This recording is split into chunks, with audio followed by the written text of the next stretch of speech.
saludo a todos los que nos ven y nos escuchan. Está sintonizando Mundo Católico y con motivo de la visita del Papa hemos querido pues hacer una entrevista a Rodrigo Iván Cortés. Y pues él es politólogo, escritor, conferencista, participa en varios organismos, incluso internacionales, en favor de una red de valores por la familia o en favor de la familia. Y pues hace tiempo que conozco a Rodrigo Iván. Su trayectoria me encanta y le pedí a él que nos regalara una entrevista con motivo de la visita del Santo Padre para hablar un poco de la familia y de lo que está sucediendo en el mundo. Esta tendencia a la aprobación de la ideología de género de la mayoría de los organismos internacionales y como política gubernamental tanto en América como en Europa. Y me gustaría un poquito hablar con él y darle las gracias, desde luego, porque pues sé que es muy ocupado y que está con nosotros. Gracias, Rodrigo Iván, por estar con nosotros. Es un gusto. Pues Rodrigo Iván, me gustaría que nos contaras un poquito qué está sucediendo en el mundo, qué está pasando con relación a esta tendencia de cambiar la ideología que tradicionalmente conocemos como la familia natural y migrar hacia otras formas de, entre comillas, familia. ¿Qué está sucediendo en el mundo? Bueno, estamos viviendo una época de crisis en el cual el proyecto ilustrado moderno está generando una serie de contradicciones muy fuertes y desajustes, algunos plenamente intencionales, otros pues se derivan de haber asumido ciertas ideas con malos cimientos que van descomponiendo las cosas. Si nos ponemos a analizarlo, podemos ver cómo intelectuales, sociólogos tan importantes como Zygmunt Bauman, pues dicen esto es una era de una modernidad líquida en donde todo se vuelve fútil, pasajero, suidizo, y en donde se van deconstruyendo sin construir nada. Entonces, si nos vamos a otros autores como Brzezinski, pues nos dicen que es una cornucopia permisiva en donde se trata de un consumismo tremendo, sí, en donde el deseo queda como algo imperativo y creer que el hombre se llena con sus puros deseos. De ahí la expresión de cornucopia permisiva. Pero también podemos ubicarlo con otras expresiones como Robert Spemann, el gran filósofo alemán, sí, que se quedó con la cátedra de Habermas. Él dice que estamos en un nihilismo banal. El nihilismo banal pues nos dice mucho de cómo se llega a relativizar tanto las cosas, sí, que lo trivial queda como lo principal. Entonces, esto a lo que nos lleva es a este grito tan fuerte de dolor, de desesperación, de vacío, que recoge muy bien otro autor como Lipovetsky. Lipovetsky, en su libro La Era del Vacío, pues nos dice que hay un tremendo vacío, una gran insatisfacción, en donde hay un imperio del deseo, del capricho, en donde esto que se desea, este capricho, termina buscando ser un derecho que tiene que respaldarse por leyes positivas, claro, y se vuelven unas modas tremendas. Ahí es donde entra el Papa Francisco, cuando de manera muy puntual nos dice cómo esto es una como colonización ideológica, sí, en la cual se quiere imponer la ideología de género, sí, que destruye. La ideología de género no construye, destruye. Y destruye la institución básica y fundamental de la familia, que es el matrimonio. Y con esto destruye la célula fundamental de la sociedad, claro, que es, claro, la familia. Entonces, esta perspectiva viene pues de varios errores, pero uno muy puntual es el no entender a cabalidad lo que es la libertad humana, la naturaleza humana y el horizonte de plenitud humano. Se deja de lado, se quita del panorama la cuestión de planificarse. Claro. Entonces se queda con una simple existencia. Y esto lo verbaliza muy bien Jean-Paul Sartre y su amante Simone de Beauvoir. en los cuales con una perspectiva de existencialismo abominaban de la naturaleza humana y se quedaban solo con una existencia. Y esa existencia que es pura libertad. Una pura libertad sin esencia, sin naturaleza, sin fin. Sí, es un caos. Que es un caos, claro. Y además muy frustrante, porque el mismo Jean-Paul Sartre decía que la existencia humana era como un gargajo aventado al vacío, sin origen y sin fin. Y eso que a él le iba bien. Y llegaba a ubicar que el infierno son los otros. Es decir, la existencia con una libertad así mal entendida termina siendo absurdo.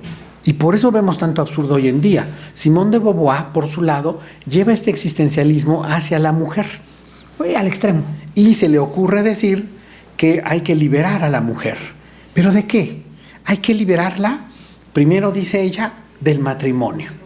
Hay que romper con el matrimonio. Y después dice, hay que romper con la familia, con los hijos, con la maternidad. Y después se va más de fondo y dice, hay que romper, y cito, con las cadenas de la naturaleza. Es decir, con eso terrible que la ovulación, el ciclo, que eso apresa a la mujer. Entonces termina siendo una liberación y un concepto de libertad tan absurdo que termina descomponiendo y haciendo un quiebre tan fuerte de la identidad sin naturaleza, que es esa libertad mal entendida. Entonces por eso hoy en día tenemos este concepto de la libertad como pura emancipación, como pura desvinculación. Y eso no lleva a ninguna plenitud. Entonces, el nihilismo, el existencialismo, la superficialidad que existe, el vacío existencial, todo esto nos lleva a un despropósito del fin del hombre, valga la redundancia, y de una falta de asimilar nuestra propia naturaleza como tal, pretendiendo que la libertad personal puede ir más allá de las cadenas, entre comillas, de la naturaleza.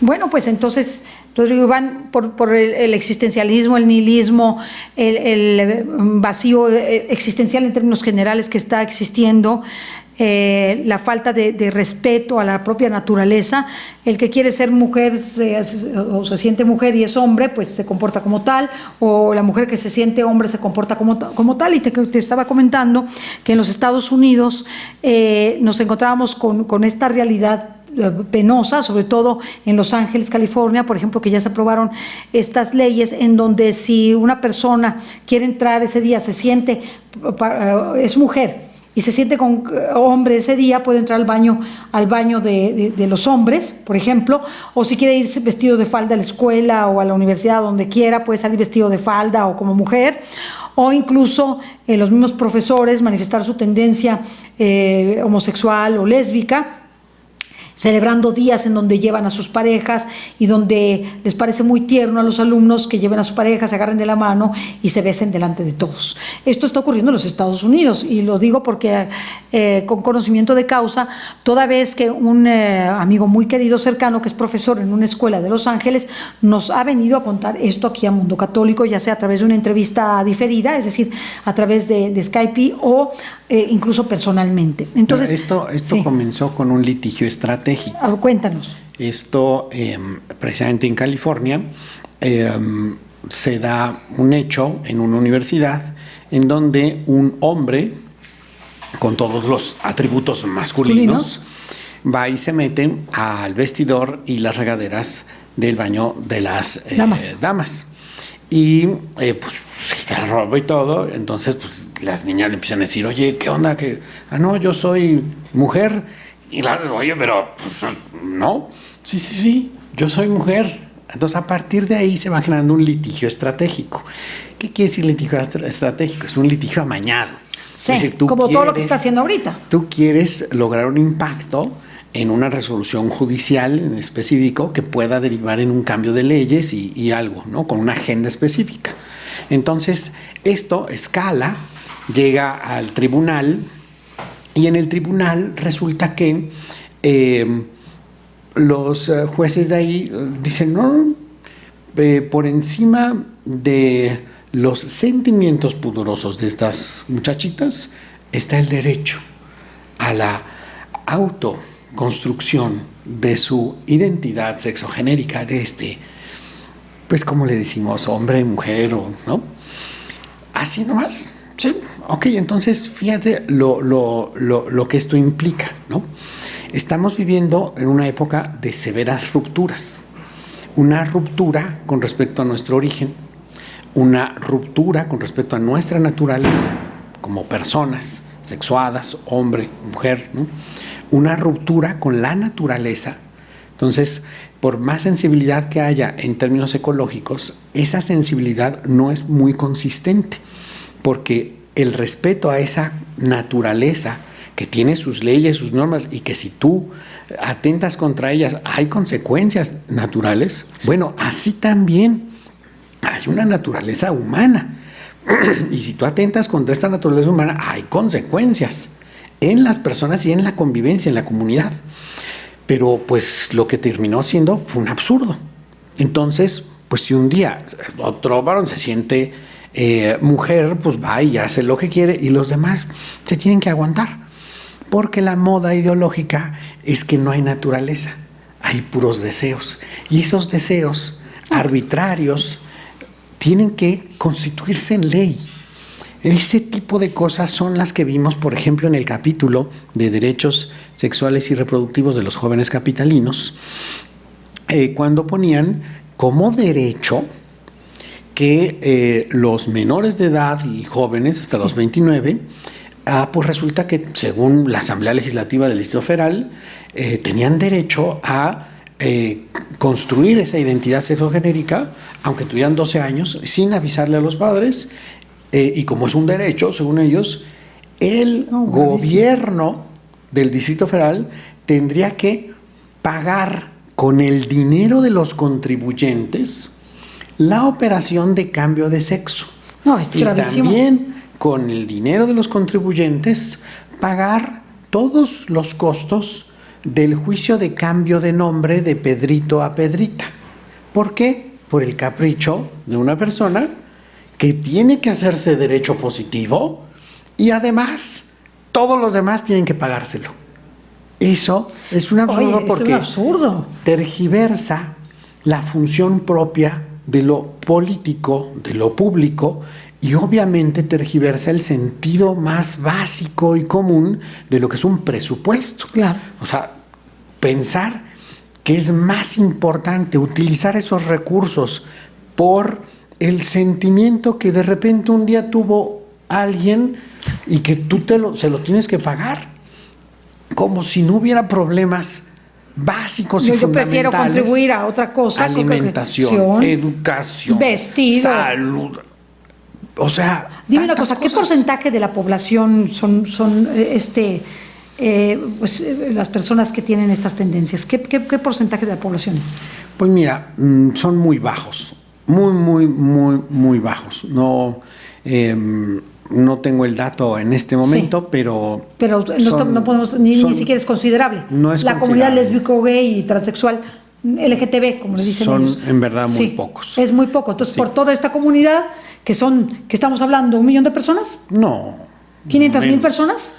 En toda la República Mexicana, por lo menos. En toda la República, pues tal vez estemos hablando cerca del 1%. Sí. Tal vez. Ok, entonces supongamos son 500,000 personas.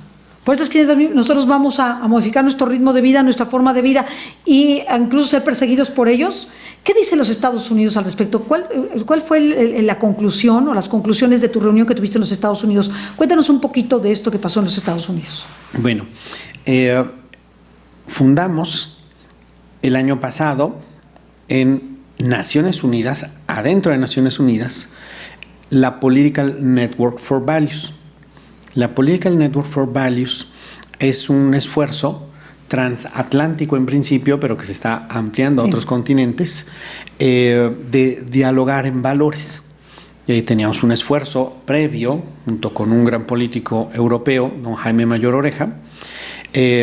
Hicimos varias reuniones porque veíamos una situación pues caótica, difícil, en donde estaban perdiendo mucho los valores. Nos juntamos políticos de Europa y políticos de América Latina, empezamos a dialogar y ya después se dio este paso para constituir esta red en Naciones Unidas. Exactamente el año pasado nos reunimos justo el día en que el Papa Francisco visitó el Capitolio. Nosotros comenzamos nuestras actividades y al día siguiente en el mismo Capitolio se dieron a lugar esta cumbre en donde participaron políticos de Europa del Este, de Europa Occidental, de Norteamérica, Centroamérica y Sudamérica en Washington, D.C., y participó en un primer momento don Jaime Mayor Oreja, un gran europarlamentario, fue ministro del Interior, combatió a la ETA de manera muy firme, y estuvieron también personalidades como el ministro de Gobierno de Panamá, que es como el segundo de a bordo de ese país, Milton Enríquez. También estuvo Katalin Novak, que es ministra de Estado para la Familia en Hungría. Estuvo Jeff Frontenberry, que es un congresista muy destacado, y Chris Smith, ¿no? También estuvo Vicky Hartzler, que es congresista también de Estados Unidos. Y ahí nos dimos a la tarea de discutir algunos temas. Sí. Esos temas, junto con políticos de, como ya lo he mencionado, varias partes del mundo, lo primero que discutimos fue el valor de la vida, la maternidad y la dignidad humana. Porque precisamente en este mundo en crisis, uno de los puntos que está más en crisis es la dignidad misma. Se enfatiza tanto la cuestión esta de las libertades, se cree que cualquier acto libre tiene que tener como respaldo un derecho positivo, sí, que se confunde de una manera terrible lo que es el libre albedrío con lo que debe ser un derecho respaldado por un Estado. Claro, claro. O sea que sí está sujeto a los caprichos. Exacto, ¿no? Y entonces en esos caprichos te puedes cargar personas. Cargar claro. quiere decir asesinar personas humanas en nombre de la libertad, de la libertad de decidir, ¿no? Como es el caso del aborto. Como es el caso del aborto. Claro. Entonces, esto es muy delicado. Y este tema lo tratamos desde diversos puntos de vista, porque hay tergiversaciones a lo que es la dignidad humana muy severos. Por ejemplo, la explotación de mujeres con fines reproductivos es algo terrible que sufrimos en México, claro, pero también se sufre en Tailandia y se sufre en la India y se sufren en otros países. Nada más que otros países ya se han venido dando cuenta de que esto es una franca explotación en donde una mujer necesitada normalmente es contratada para rentar su vientres subrogados, que serían los vientres rentados. Este hecho normalmente cae en un esquema de explotación. Y es una explotación a la mujer con fines reproductivos. Sí. Entonces, esto que en otros países que ya se han dado cuenta y la prohíben, resulta que se está viniendo a México, se está viniendo a Guatemala, se está viniendo a este lado. Porque de otras partes del mundo dicen, ya estuvo bueno, aquí no va a pasar, ¿no? Entonces, ese tema lo trabajamos. Ahí participó el Early Institute, que es un think tank, sí, que está, pues, se especializa en esta investigación y que ha hecho una investigación de un análisis comparado muy potente para justo dialogarlo con otros políticos de otras partes del mundo, sí, para estar todos alerta. También con un experto que se llama William Saunders, sí, de Estados Unidos, se vio el tema sobre las legislaciones en nuestro continente sobre la vida. Y cómo en estas, de repente, pues se olvida que el ser humano tiene una dignidad y entonces hay unas personas que deciden a capricho puro y duro, O si cuestiones de dinero, intereses económicos. Si tal persona tiene dignidad. ¿Sabes qué? Antes de tantas semanas, porque en unos lados es unas semanas, en otros es otras, no es persona. Entonces te lo puedes cargar. Lo mismo hicieron en otras etapas de la historia de la humanidad. Así es. Grupos totalitarios que desechaban personas dentro del vientre de sus madres o fuera de ellos. Entonces, el analizar cómo están estos esquemas legales es bien importante. Por otro lado, se vieron casos concretos en donde han logrado países, pues, defender la vida humana y sí, consolidarla, porque eso sí es un derecho. A diferencia de que, pues hoy me levanto y siento que soy X, Y o Z. el ser digno como persona es algo inherente. Claro. No es de que un día te levantas con un ánimo o el otro. Este día sí voy a respetar la dignidad de los demás. Muy bien. Este día no voy a decir maltratar a nadie. O este día no mato a nadie. Sí, entonces pues no. Y entonces otro rubro de discusión fue precisamente la acción de familia, matrimonio y su relación con el bien común. Sí. Ahí es donde entran discusiones como la cuestión de da lo mismo que rompan las parejas o no. Da lo mismo que unos niños cuenten con su papá y su mamá o no. Da lo mismo para el bienestar de adultos y menores que haya matrimonio o no. Y lo que se vio en términos de reales, números, de lo que... De datos duros. De lo que son datos duros, objetivos, no de un país, sino de muchísimos países, es curiosamente lo que tratan de combatir los malos políticos que atentan contra el matrimonio y la familia. O sea que finalmente la conclusión fue que el matrimonio como lo conocemos, es decir, respetando la familia natural de papá, mamá e hijos, dentro de estos digamos, caminos o guías de educación, es lo que debe respetarse.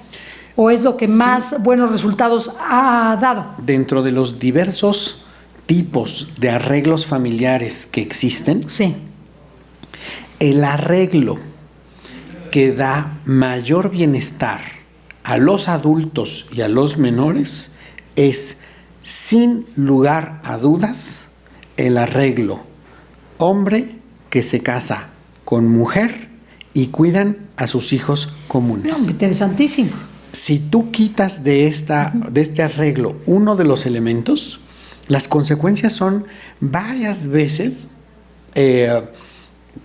perjudiciales para los miembros. ¿Y qué costo tiene en términos, en números redondos económicos? ¿Tiene un costo? Sí, en salud, tiene costos altísimos. Por ejemplo, si lo ponemos en costos humanos, cuando tú quitas uno de estos elementos y al hijo le quitas al padre, la posibilidad de tener abuso sexual se multiplica muchas veces. Híjole.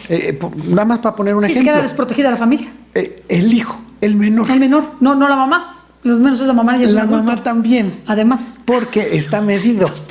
Es curioso como cuánto este discurso de ideología de género que quiere defender a la mujer. Defender a los niños. Que el divorcio es una cuestión magnífica, que hay que promoverlo. Es que no se están fijando en los datos duros.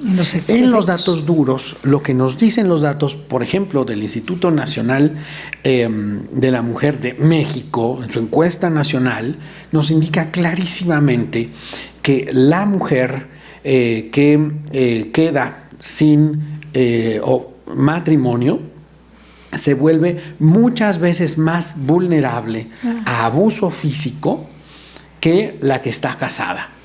Muchas veces más. Más lo de los niños. Y los niños, hombre, la deserción escolar está en las antípodas. Si está en una familia en donde su papá, su mamá están casados y los cuidan, con respecto a que ya no está en la fórmula la mamá o ya no está en la fórmula el papá, la deserción escolar aumenta muchísimas veces. Por lo tanto, la conclusión para los políticos es: si tú en verdad quieres colaborar con el bien común, si tú en verdad quieres colaborar con el bienestar en salud, en integridad física, en educación, en respeto a la dignidad humana, en muchos de los rubros derechos que humanos están medidos, tienes que ayudar, proteger, coadyuvar a que el arreglo familiar, hombre, mujer, que se casan y cuidan a sus hijos comunes, pueda cumplir con esas funciones. Ayudar. Y no ponerle más obstáculos, trabas por modas pasajeras, ideologías no bien fundamentadas que atentan justo contra el bienestar de adultos y menores. Pues se me hace muy interesante lo que tú nos dices. ¿Qué conclusión les darías, por ejemplo, a nuestros legisladores y ministros de la Corte al respecto? ¿Qué les dirías en estos momentos? Pues que volteen a ver un poquito la realidad. Y vean los datos duros. Que vean los datos duros, que se pongan a ver índices de bienestar según tipos de arreglos familiares, que chequen los rubros, ¿no? De qué les reporta un mayor bienestar a las personas, porque luego se ensartan en unas ideologías que solitas parecen perfectas. Ah, mira qué bonito. Pero que no tienen que ver con la dinámica de las personas. Lo cual es muy interesante e importante. Importante, ojalá así fuera. ¿Y qué les dirías a las familias? ¿Qué les dirías al papá, a la mamá, a los hijos? Se tiene que echar muchas ganas. ¿Por qué? Porque a pesar de que estos datos duros nos reflejan esto, precisamente por estas malas políticas públicas, por estas malas leyes, por estas malas resoluciones judiciales, por este entorno de ruptura, de banalización, de vacío, está haciendo que haya menos matrimonios que antes. Entonces la tasa de matrimonios está bajando, la tasa de cohabitación simple está subiendo. Es decir, que están aumentando los efectos negativos para los adultos y los menores y están disminuyendo los factores que propician el mayor bienestar. Y si nos ponemos a ver la cuestión de divorcios, la cuestión de divorcios no es algo a festejar, no es como las barrabasadas que dijo el presidente del Tribunal Judicial del Distrito Federal, que sale y dice: albricias, miren qué bien, ha aumentado mucho el divorcio. Si se pone a ver la realidad y los numeritos, no entiende nada. No, eso pobrecito, le de verdad. afecta a la gente, le afecta. Entonces no es algo que festejes. Hay una muy buena investigadora, ya murió, Judith Wallerstein, que ha hecho la investigación longitudinal más completa, que duró 25 años, entrevistando periódicamente al mismo grupo muestra poblacional, tanto en adultos que contrajeron matrimonio y los hijos que de esto se derivaron, y fue midiendo y comparando qué pasa con respecto a los que siguen casados, qué pasa con los efectos a los que se separan. Y esto lo hizo en San Francisco. Después de 25 años, su conclusión principal es: no hay divorcio bueno. No, pues claro, no.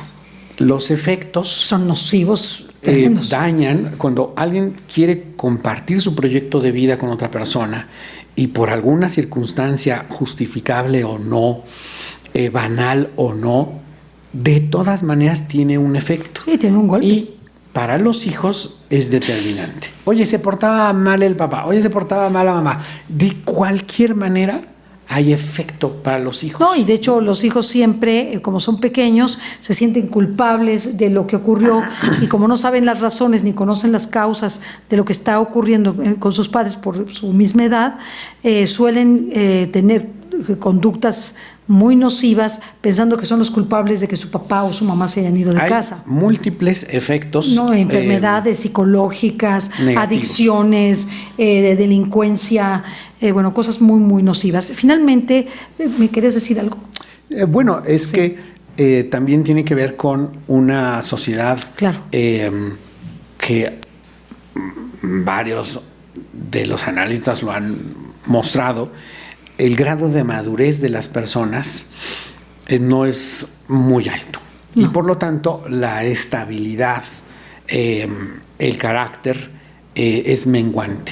Entonces, cuando tenemos una sociedad que promueve la inmadurez para que haya más consumo, para que haya más venta de productos, etcétera, pues tenemos repercusiones. Entonces, uno de los puntos que los papás tienen que enfocarse es a ayudar a la madurez de sus hijos para que puedan entablar relaciones maduras, constructivas, positivas, ser asertivos en comunicación, en el trato con los demás, para que cuando quieran hacer un proyecto de vida conjunto y deriven matrimonio y después familia, pueda ser lo más estable posible. Finalmente, que era lo que iba antes de este comentario, ¿cuál es la postura del Papa Francisco? ¿Qué se espera de este sínodo de las familias y del documento que que va a sacar al respecto. El Papa Francisco ha hecho un planteamiento previo al sínodo muy importante y ubicando que la Iglesia no está para condenar, la Iglesia está para acoger. Y para consolar y recibir. Él lo que dijo, lo que plantea y que pues está como hilo conductor de todo el sínodo, es que él visualiza más una iglesia como hospital, en donde se acoge a todos aquellos que traigan alguna herida y se trata de sanar. ¿Por qué? Porque estos problemas de los que hemos hablado, incluso el divorcio, parecen como epidémicos, en donde es absolutamente imposible que uno ande diciendo, fue por culpa tuya, fue por culpa tuya. No. O sea, es un hecho doloroso que genera heridas y esas heridas duelen. Lo que el Papa Francisco está promoviendo es una pastoral de acogida, una pastoral de formación, una pastoral de acompañamiento. Y una pastoral preventiva. Es que esa es la formación. ¿Sí? Si tú desde la iglesia ayudas a formar personas, estas personas van a poder tener o entablar relaciones más estables. Cuando ya están, obviamente se generan muchas heridas en la convivencia, pero si tú enseñas a ser iglesia y la iglesia doméstica, que es la familia, se autoentiende así, esas heridas que pueden llegarse a infringir se curan en comunidad. Claro. Y se pueden mantener más unidas, con oración, con acompañamiento, con buena orientación. Y a los que desgraciadamente han ya sufrido esta herida de ruptura, acoger, abrazar y curar. Y eso es la postura del Papa Francisco. Es más bien de tipo pastoral que dogmático. Él mismo lo dijo. Sí. A ver, lo dogmático ya está. Ya está, yo no voy a cambiar eso. Y aquí, jugando un poco con las palabras, y aunque él no lo haya dicho así, pero es que no vamos a agarrar a dogmadazos a las personas. No, el dogma está, y está clarísimo. Sí, no hay nada que discutir. Y el sínodo no lo va a cambiar, no. El Papa no lo va a cambiar. ¿Qué sí puede cambiar? La pastoral. Sí, la acogida, la prevención, la formación, claro. Entonces, formas, acompañas y curas. Pues creo que esto es algo muy importante y que nos ayuda a comprender más al Papa Francisco en este esfuerzo que ha hecho por acoger a todos aquellos que son de la cultura del descarte, los más alejados, los más desconsolados, los más dañados, los pobres, los abatidos y los que sufren todas estas enfermedades para poderlos ayudar. Muchas gracias, Rodrigo Iván, por haber estado con nosotros. Gracias. Hay muchos temas que discutir con Rodrigo Iván, sabe muchísimo y me encanta.